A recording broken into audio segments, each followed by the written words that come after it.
Hardy non è la violenza che distingue un uomo. Gary Oldman, Shia LaBeouf, è fin dove è disposto ad arrivare. E Guy Pearce.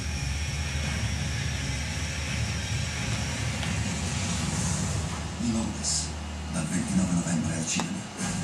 Dai produttori di Non è un paese per vecchi e The Truman Show, il caso cinematografico dell'anno campione di incassi. Bruce Willis, Edward Norton, Bill Murray, Francis McDormand, Tilda Swinton, dal regista culto dei Tenenbaum, Moonrise Kingdom, Una fuga d'amore, un film di Wes Anderson, dal 5 dicembre al cinema. Don Gran Torino, Gas ci sei, Clint Eastwood. Alle 9 di mattina dove vuoi che sia, Pete? In un nuovo grande ruolo. Non mi serve il tuo aiuto. Amy Adams.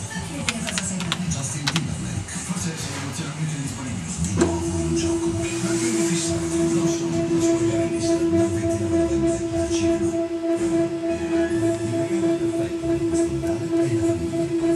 Secondo me i genitori non abbastanza sono un panno di lavoratori. Deve essere un uomo di prima. Se no non vedevo una vita.